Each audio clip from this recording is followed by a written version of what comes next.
Project Muscle on Wheels. What is it and why am I talking to you today about it? I'm going to rewind to the beginning where relevant. I left to go to the US when I was 18 years old on a soccer scholarship. I was a goalkeeper, went over there for 5 years, absolutely loved it. It was amazing.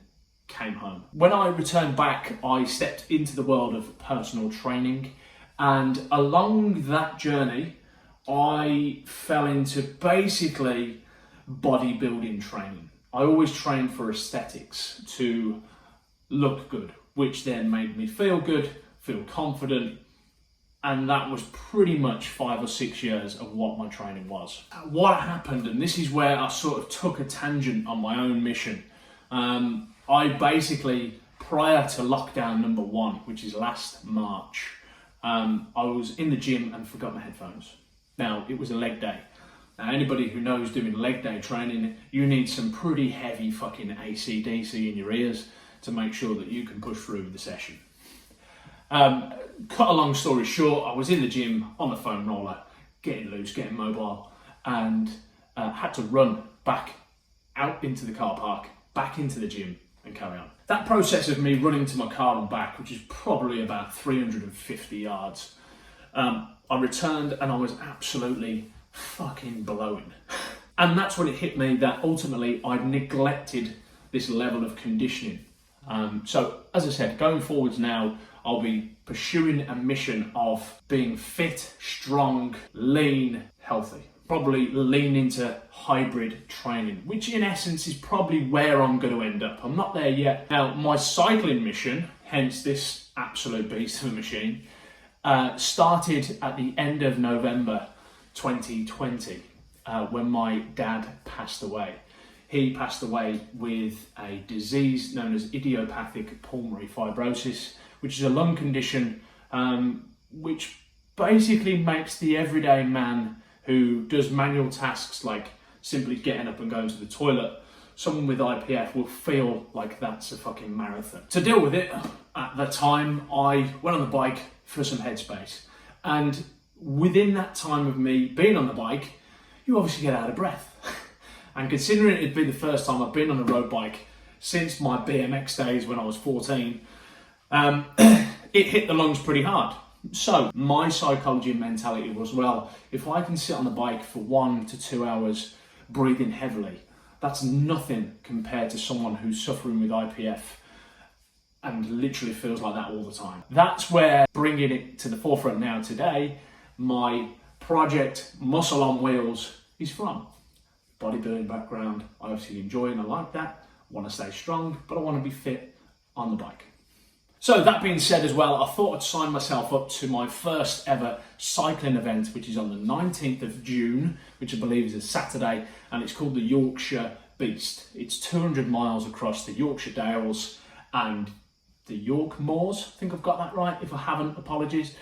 It's 200 miles, 15,000 feet elevation. You've got to complete it within 24 hours whilst being chased by the beast at 12.5 miles per hour. So, to say the least, it's a pretty hefty challenge. Hopefully, fingers crossed, this will be the first challenge that I succeed on, and then hopefully it will bring me on to many more challenges to come. So, currently sat here on Thursday, the 11th of Feb.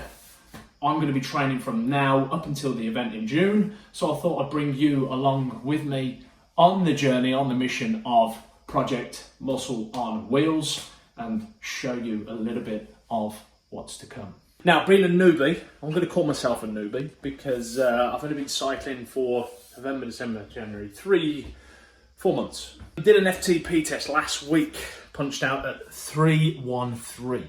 So I'd like to say as a start point, not doing too bad. But anyway, I'm currently leaning on this Wahoo kicker bike, which is my weapon of choice for indoor training at the minute, and obviously because it's winter, probably lines up with the best format for me doing so. Not a clue how to line myself up for it.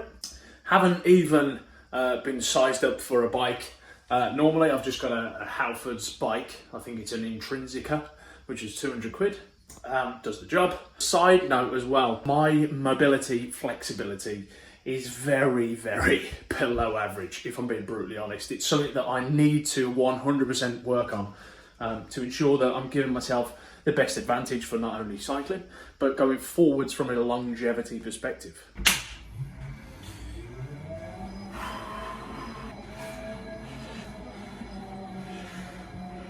So that's a warm-up done, 5 more minutes, 125 watts. Fucking hell. Ah, shit me up. Hello? Fuck me, the ghost. Right, here we go. First one. 10 minutes. So 5 sets of 10 minutes. 300 watts. Let's go.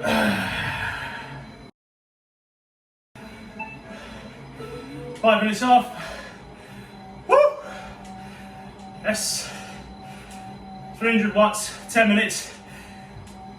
87 cadence. So that endurance to this capacity is a little bit new for me, if I'm honest. Hence the fact that I've got a coach. Again, technique, I'm preferring toes slightly pointed down. Obviously, I only presume you wouldn't drive with your heels down. Feel like pulling back with the toes down a lot more. I don't know, these are just general observations. 1 more minute, we're back on for block number 2, 10-minute block. So approaching number 3 of 5. First block of 5 minutes was 300 watts. That second one was 307. I've got good intention that I think this one is 313. 3 seconds, hold tight. 310. Come on. It's in there. Where are we? 4. 2 sets of 10 and 5-minute cools down. Whew. Fuck. Over the biggest hurdle. It's downhill from now, hopefully. And a 310, 310. Now it's hope to 307 and a 300.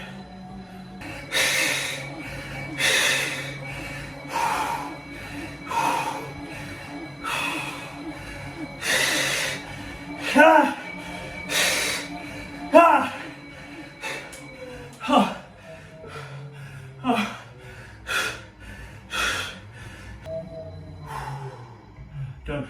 So just a quick review of that session. That was 5 sets of 10 minutes,